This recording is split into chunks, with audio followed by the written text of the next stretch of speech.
اب دیکھیے مصنف علیہ رحمۃ الرضوان نے اسناد کی قید لگائی. اب لگانے کی ضرورت کیا تھی؟ تو اب قید اس لیے لگائی تاکہ مرکب اضافی مرکب توصیفی نکل جائیں. مرکب اضافی اور مرکب توصیفی نکل جائیں. اب مرکب اضافی مرکب توصیفی تو نکل جائیں گے اسناد سے، کیونکہ مرکب اضافی جو ہوتی ہے اس میں اسناد ہوتی نہیں ہے. غلام زید میں اسناد ہوتی ہے، مرکب توصیفی اس میں اسناد ہوتی ہے؟ اسناد نہیں ہوتی ہے. جیسے غلام زید رجل عالم، غلام زید رجل عالم، اس میں کیا ہے؟ مرکب اضافی بھی ہے، مرکب توصیفی بھی ہے، مگر اسناد ہے؟ اسناد نہیں ہے. غلام زید رجل عالم. اب دیکھیے ایک اس کا ٹکڑا جو ہے کس چیز کا ہے؟ آدھا مرکب اضافی کا، آدھا توصیفی کا، لیکن اسناد نہیں ہے.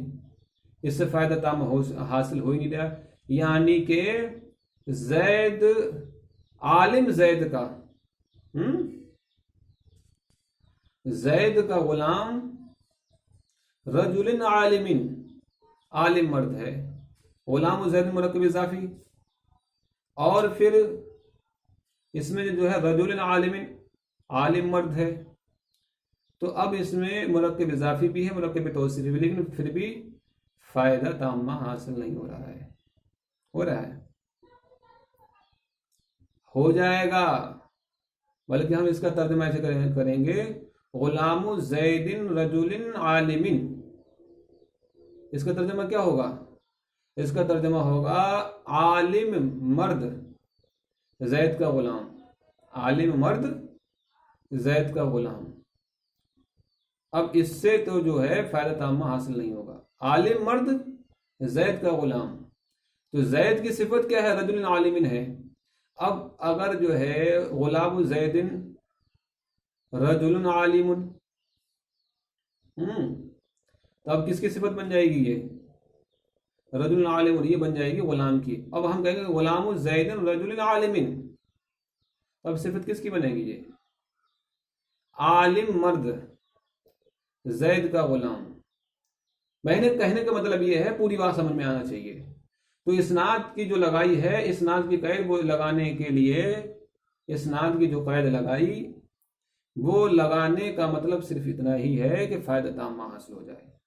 تو آپ کا ذہن تھوڑا سا گھومے گا کہ اس میں تھوڑا سا بات تو ہمیں سمجھ میں آ رہی ہے. عالم مرد زید کا غلام، عالم مرد زید کا غلام، اس میں بات سمجھ میں آ رہی ہے تھوڑی بات؟ تو اس میں تھوڑی بات تو بات سمجھ میں آ رہی ہے. تو کہنے کا مطلب یہ فائدہ تامہ سے مطلب کیا ہے؟ فائدہ تامہ سے مراد ہے تو ہے کیا؟ فائدہ تامہ سے مراد جو ہے وہ یہ ہے کہ جس جملے میں چار چیزیں ہوں گی تو یہ سمجھ لو مخاطب کو فائدہ تامہ حاصل ہونا ہی ہونا ہے. مخاطب کو فائدہ تامہ حاصل ہونا ہی ہونا ہے. نہیں سمجھے؟ آپ سمجھیے اس بات کو. مخاطب کو فائدہ تامہ حاصل ہونا ہی ہونا ہے.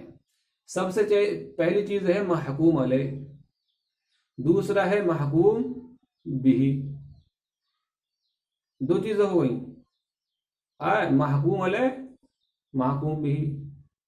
اور تیسری چیز یہ ہے نسبت حکمیہ، اور چوتھی چیز ہے حکم. حکم جانتے ہو آپ؟ اب منطق میں اگر آپ نے پڑھی ہوئی تو حکم الگ ہے، نسبت حکمیہ الگ ہے. اب اس میں بعض کہتے ہیں نسبت حکمیہ اور حکم ایک ہی کہہ دو، بعض کہتے ہیں نہیں ہے، ایک کیسے ہو جائیں گے؟ دو الگ الگ ہے نسبت حکمیہ. زید قائم، اس میں چاروں چیزیں ہیں، زید محکوم علیہ، قائم محکوم بھی. اب ان دونوں کے درمیان جو نسبت ہے وہ کیا ہے؟ نسبت حکمیہ. اور جو اب حکم لگا دو اس پہ، اسی پہ حکم لگا دو. زید قائم، زید کھڑا ہے جو حکم لگ گیا. اب منطق میں آپ پڑھیں گے حکم الگ نہیں ہے، نسبت الگ یا نہیں ہے، مطلب چار چیزوں کو ہونا ضروری ہے. اتنی بات آپ سمجھ لیجیے.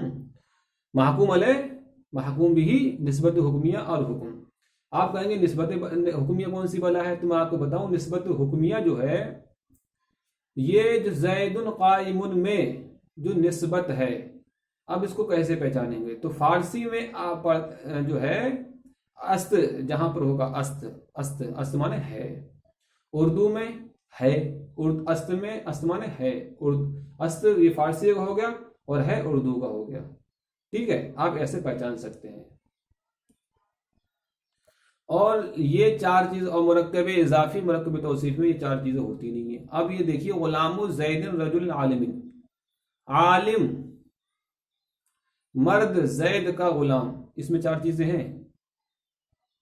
محکوم علیہ کون بنے گا؟ محکوم بھی کون بنے گا؟ نسبت حکمیہ کون سی بنے گی؟ حکم کہاں بنے گا؟ کیا حکم لگاؤ گے تم؟ کوئی حکم نہ لگے گا، نہیں سمجھے آپ؟ تو اب ہم اس کو کچھ بھی نہیں کہہ سکتے، اب ہم اس کو جملہ نہیں کہہ سکتے، کلام نہیں کہہ سکتے، بلکہ ہم اس کو اب کیا کہیں گے؟ ابھی یہ غلام زید رجل العالمین ابھی یہ کلمہ ہے۔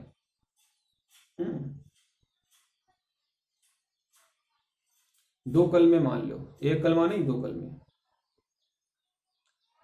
لیکن اسناد نہیں ہے۔ کلمے بہت ہیں اس میں، غلام زید رجل العالمین میں کلمے تو بہت ہیں لیکن اسناد نہیں ہے۔ کیا کیا چیزیں نہیں ہیں؟ چار چیزیں ہیں، محکوم علیہ، محکوم بھی، نسبت حکمیہ کہاں سے ڈھونڈو گے تم؟ نہیں ملیں گی تمہیں۔ تو اب اسناد کی قید اس لیے لگا دی، اسناد کی قید نہیں لگاتے مرکب اضافی مرکب توصیفی نکل ہی نہیں پاتی، کسی صورت میں نہیں نکل پاتی۔